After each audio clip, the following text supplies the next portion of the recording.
Today, we're looking at how we track our net lease investments remotely. There's a lot of locations and they're all over the country, and there's a lot of data points that you can choose from. We have chosen to go with foot traffic data. This allows us to compare all of the stores relatively quickly for a brand.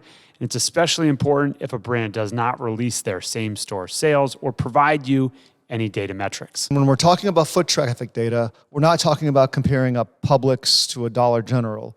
We're talking about comparing like-kind assets. So for example, our Family Dollar that we have in Decatur right now, we could compare that Family Dollar to other Family Dollar locations, and how does it compare? Where does it rank inside their system? So if there are 1,000 Family Dollars lined up in a row, where's our Family Dollar? And this one in particular, our one in Decatur, as you can see in the picture, is in the top third percentile ranked as far as foot traffic goes in the Family Dollar system. And so I would say if something is in the top third, it's a good performing location. And then also, the other useful metric that we use is looking at short-term data to make sure there's nothing that we're missing, because when we look at data, a lot of times we're looking at 2, 3, 4-year trends, but we want to make sure those trends are doing well, but we also want to make sure short-term trends are in the right direction, because we want to make sure something didn't open across the street and caused a problem. So this graph right here that we're showing shows the 6-month data. So another metric we have for one of our other properties, our Dollar General in Sevierville, Tennessee. It's also in the top 30th percentile of performing Dollar Generals. So for Dollar General Sevierville, which is another one of our properties, this is a great performer. It's in the top 70th percentile of the Dollar General system and 58th percentile locally. So that means that this Dollar General performs in the state better than 58% of the other Family Dollars. And so what really that translates to is the longevity of the business and the success of the business.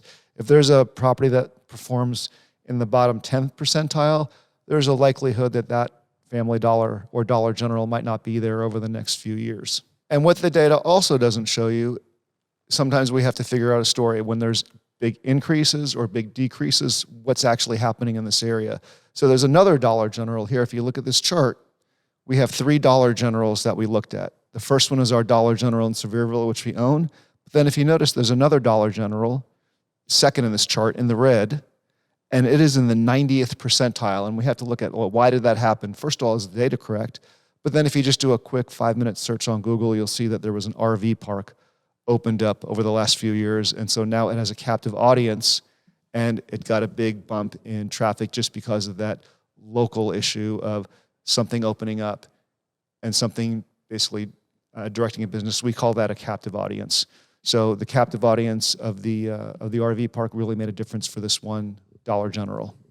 These data points are great, but they don't directly impact cap rates. Most of the time, those are trading at a brand level. However, when we have data that tells us a little bit of a unique story around a specific location, it enables us to reduce the risk of that investment, potentially seeing a higher likelihood of a longer-term renewal or higher store performance, and that reduces the overall risk of the investment. That's what we're looking to do when we apply our data and go out and see these locations. For more tips on operating and investing in real estate, please check us out at greenleafmanagement.com or find us on YouTube and Spotify.